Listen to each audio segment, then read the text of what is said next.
So we previously had a really good conversation that was sort of about specifics and concretes in the industry, right? And so I would love to talk about now perceived value.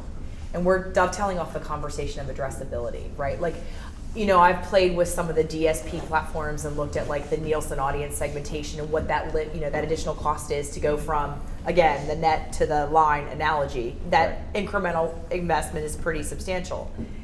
How does that reconcile? I mean, and if we are in the utopian state of pure addressability to the individual level, is the cost of the data and all of the stuff that we need to get there to be able to deliver that, is it going to actually reconcile with the incremental increase in performance and the ROI on the media?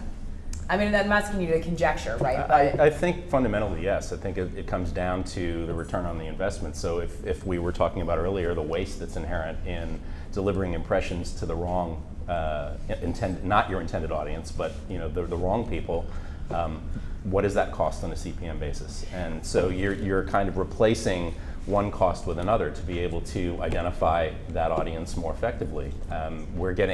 We've got relationships with a lot of the DSPs, as you said, using precision marketing. I think the difference is as you start measuring effectiveness or even reach across platforms, when you start moving towards resonance and reaction, what you're looking for is to be able to identify not just someone who's the right demographic target, but someone who has an affinity for my category or my brand, and be able to show a change in either market share or incremental sales. And fundamentally, that's where I think it's moving. We're now talking to all the trading desks about being able to do that themselves. Zaxis wants to be able to do that matching and modeling on their platform.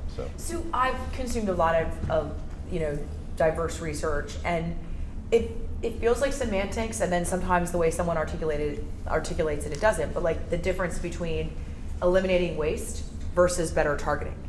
And are they the same? Because what I've heard about television is that the research shows that it's in TV, it's actually not about better targeting or addressability that drives better performance. It's about eliminating the waste of audiences that don't really have any relevance for your brand or your category or your product, right? Right. And I mean, help me, because you're in the weeds from a measurement perspective. What is the difference between the two, and what's your point of view from Nielsen as to, is it about eliminating waste or is it about addressability? I think what it's really about is identifying the appropriate audience for your product. So if you think about buying an audience based on age and gender demographics, there's a specific amount of programming that's available to attract them or to address them.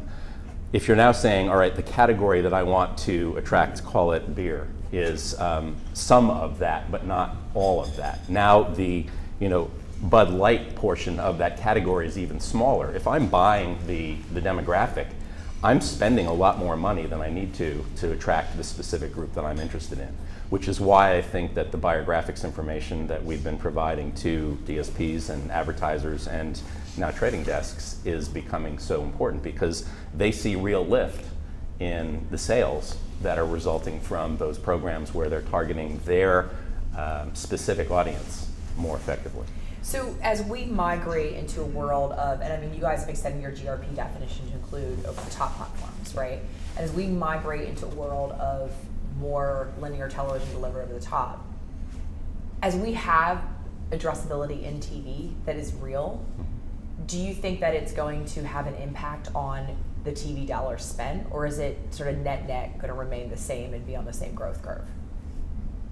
I think fundamentally it'll probably be the same, because I think that there'll be changes in the way that day parts are sold and programs are evaluated on the basis of moving to not just audience delivery, but actually driving the resonance or reaction or the brand equity and sales measures that advertisers are interested in. But is it a reasonable expectation for us looking forward as an industry that in that world of addressability, dollar for dollar, we're getting better performing media? Yes, you should. Okay. All right. Thank you.